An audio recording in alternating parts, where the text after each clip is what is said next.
So ayan mga bro, so magandang araw sa inyong lahat. Muli, maraming salamat sa Diyos sa panibagong pagkakataon na pinagkaloob sa atin para po makagawa tayo ng mga panibagong tutorial. At ngayon araw mga bro ay hindi po motor ang gagawin natin kundi isang e-bike. So home service pala tayo ngayon mga bro, ano. So anong nangyari dito mga bro sa e-bike ay nag-oo naman siya pero ayaw niya tumakbo. So ito yung troubleshoot natin kung ano yung naging dahilan. At syempre mga bro, bago natin umpisahan yung mga bago pa lang sa ating channel, huwag niyo pong kalimutan mag-subscribe para po lagi kayong updated pag mayroon po tayong mga panibagong videos na mga i-upload.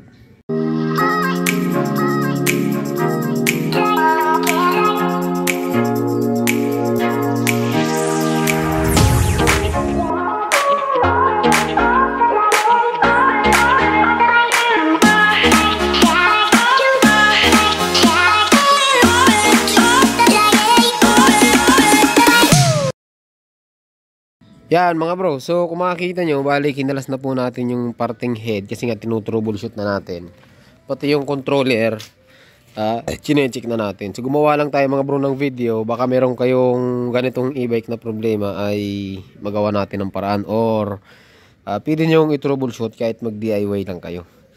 So ang e-bike kasi mga bro ay yung kanyang pagtakbo or yung forward reverse niya ay may kinalaman po dyan is yung ating motor, yung ating silinyador or yung ating tawag dito, di ko alam kasi masyadong mga exact tawag dito sa e-bike mga bro.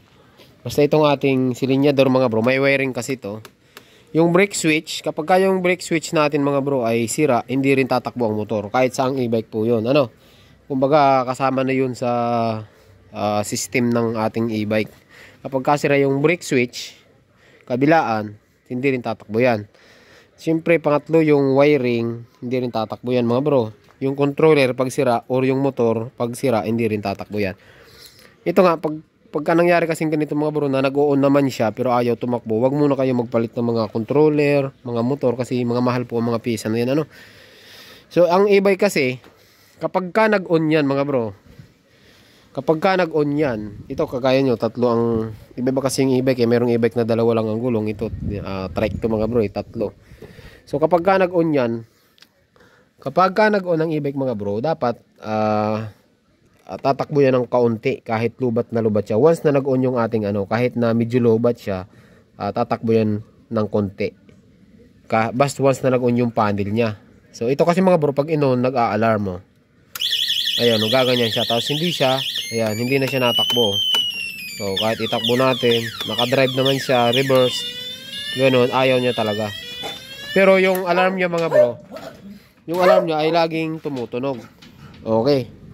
So, yun nga yun mga bro, ang gagawin nyo lang dyan, sa pagtutroubleshoot, syempre kailangan nyo mga bro ng tester dito. Pero kung mapapansin nyo naman mga bro, yung battery natin, sobrang lakas niya, no? Malakas siya masyado. So yung brake mga bro dito, ayan, ito troubleshoot nyo lang yung brake na yan. Ano bro, okay na? Hindi talaga kaya bro. Di tagalin mo na nga. Tanggalin ko na. Oo. Battery. Pinalita ko na eh. Buo naman yung battery niya. Buo yung battery niya? Oo, buo. Malakas? Hindi talaga kaya. Balik mo na sa dati. Sabihin mo, maghanap na lang talaga tayo ng 500cc bro. Hindi kaya ng mga malilit na mamamalit na starter. Ayan mga bro, so ito yung brake switch nya. Makikita nyo dito, maliit na socket, kulay pula yan. Pula itim. Okay, so i-disable natin yan mga bro Ayan, i-disable natin yan. Para talagang siguradong wala na, i-disable na natin yan. Yung sa kabila naman, itong maliit na wire. Okay, tingnan nyo, sa brake switch po yan. So tatanggalin din natin mga bro. Okay, tanggalin natin. Okay, tanggalin natin. Ayan. Tapos try ulit natin. Ayan, nag-aalarm talaga siya mga bro. Okay. So wala pa rin. Ayaw pa rin. So kapag ganito mga bro, check natin yung kanyang itong ating accelerator kung tawagin. Dito mga bro sa accelerator, ayan, merong itong matabang wire na yan. Pagbaba nito niyan, dito na yan. Okay. So ang hahanapin nyo dito sa e-bike mga bro ay yung yung pula, green, at saka yung itim. Okay, yung pula, green, tsaka yung itim. So, ang gagawin natin dito mga bro, lalagyan natin ng wire. So, ang kailangan natin dito, kasi ito mga bro, mayroong voltaheng lumalabas. So, para siyang TPS. Okay, para siyang TPS ng motor. So merong lumalabas na voltahe dito. Ang kunin natin dito is yung itim at saka yung green. Yung positive dito mga bro is yung ating green, negative naman yung kulay itim. So kuha lang tayo ng wire mga bro Kuha tayo ng wire, tapos itutusok ko dito para makita nyo. Or kung hindi, gamit tayo ng tester. Gamit tayo ng tester. Ayan, tester mga bro, ilalagay natin to sa direct current.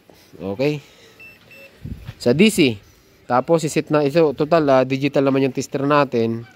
Ito kasi naglalaro lang ng 1 hanggang 5 volts yung accelerator niya. Kaya ilalagay natin siya sa DC. Pero kung analog yung tester nyo, ilagay nyo lang siya sa 5, 6 or 10 volts para ma-reading nyo ng ayos. Ayan. Okay, lagay natin sa DC Tapos isang kamay lang kasi gamit natin mga bro Sasakta ko muna. Ayan mga bro So yung ulitin ko, yung ating itim ng test probe, nakakabit yan sa kulay itim din. Yung positive, yung kulay pulang test probe, nakakabit sa kulay green. So ilalagay natin to sa DC. So pag inon natin yan mga bro, pag inon natin yan, dapat meron tayong reading na makukuha. So mga 7.8 yan. Meron tayong marireading pag inon natin yan. May papasok na voltahe dapat dyan. So mga 0.8, 0.9, pasok po yan. 0.8, malimit 0.8 mga bro. Pag inon natin yan, ayan. Ayan, so meron tayong 0.87. Pasok po yan, pasok po yan. Ngayon, pag nire-rev natin to, pag nire-rev ko yan, dapat tataas ang reading nito mga bro. Ngayon i-rev ko, ayun, tumataas ang reading, di ba? 1.6, 2.5, bitawan ko, ayan para siyang TPS. Ulitin ko, pag nire-rev ko, tataas yan. Yan, tataas siya, di ba? Bitawan ko, babalik sa 1.8. So, kapag kaganon mga bro, ibig sabihin yan, buo yung ating accelerator. Mahal din kasi itong mga bro accelerator, Kaya kung papalit kayo ng piyesa na hindi nyo naman tinubulsot, lalaki lang ang gastos nyo. So, ibig sabihin ito mga bro ay buo. Buo yung accelerator, wala tayong problema sa accelerator. So, ngayon, ang sunod na i-check nyo dyan mga bro, ito, yung wiring na yan, iba-iba kasi yan mga bro Yung green, nakatap dito sa green. Yung pula, nakatap sa orange. Tapos yung itim, nakatap naman dito sa itim na may puti. Yung wire na yan, yung itong orange na to mga bro, papunta yan ng accelerator. Papunta po dito yan Maghanap din kayo dito ng ganong kulay. Ayan, yan. Kita nyo yan? Yung green, okay. Ayan, tanggalin natin. Tanggalin niya muna natin itong accelerator na ito mga bro. Ito lang ang salaran nito ito makpo niyan, tanggal ang ingay So yung ibang mga e-bike mga bro, tinatanggal na tong alarm na to. Ayan, kasi konsumo pa sa battery yan. So ulitin ko mga bro, ito yung sa accelerator natin, di ba? Yung green, papunta yan doon. Tapos yung itim, papunta rin yan doon sa accelerator, tsaka yung orange. So i-check nyo yan isa-isa mga bro. So i-check nyo yan isa-isa, parang ganito. Check natin. Para hindi kayo mga bro magpalit. Ito mga basic lang naman mga bro. Mga basic lang din naman ang alam ko dito sa e-bike mga bro. Pero counting basic nila mga bro, mauli natin yan. So i-check muna natin ito yung green. Wala kasing taga video sa atin Saksak ko muna dito mga bro Saksak ko muna. Yan. Tapos itong tester lagay natin dito. Yan. Lamin natin dito. Yung green. Tapos lagay natin sa buzzer. Ayan nagbabaser Kita nyo? So pagka pinunot ko to, patay. Pagka kinalapat ko, mayroon. So ilagay natin dito sa sa itim. Okay. Lagay natin sa itim. Tapos lagay din natin to sa itim. Pakinggan nyo yung tester. Ayan, meron. Ayan So mayroon. So ilipat natin to sa orange. Lipat natin sa orange. Ayan. Lipat natin sa orange. Dito naman sa pula, mayroon din. Buo rin mga bro. So buo yung wirings. So wala sa accelerator, wala sa brake switch, wala rin sa wiring. Patay, baka controller. Pero try muna natin mga bro tanggalin yung alarm kasi nag-a-alarm siya So, isang wire lang yung bunutin nyo. Bunutin nyo lang itong positive, negative na to. Ito yung pinaka main supply ng alarm natin. Bunutin nyo lang siya. Tapos itry ulit natin. Try natin mga bro. Ulitin ko mga bro, hindi pa ako expert sa e-bike. So, nag-share lang tayo ng konting kalamang kasi nakisuyo lang sa atin na baka pwede natin ayusin tong e-bike na. Try lang natin. So, pag ino natin, syempre, yan, wala na siyang alarm. Okay So, parang nagbiblink mga bro, pero sa personal, hindi po siya nagbiblink. So, nakadrive. Ayun! Kita niya mga bro. Nag-response na. Alarm lang ang problema. Ayan try niya mga bro. Ayun natakbo na yung motor. Reverse, try natin, reverse.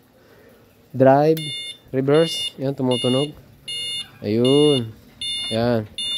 Okay na mga bro. Reserve. Drive, ulitin natin, drive. Ayan Okay. So, tumatakbo na po yung e-bike. So, ang problema lang talaga, nagka-problema lang sila dito sa sa alarm mga bro. So, gagawin natin, bubunutin na natin yan. So, ayun lang mga bro, mga basic troubleshooting kapag yung e-bike nyo ay nag-on naman pero walang power. Brake switch, accelerator, wirings, kapag wala talaga, controller, at saka yung motor natin. So, sa ngayon mga bro ay okay na po yan. Ulitin nga natin. Off. Tapos on. Yan. Reverse natin. Ayan Ayan, tumatakbo na siya. Di ba? Yan. Okay na yan mga bro. Tunay na yan. So, paano ba yan mga bro? Hanggang dito lang yung video natin. Sana mayroon kayong natutunan sa basic tutorial natin ngayong araw. So, magandang araw sa inyong lahat at ride safe lagi.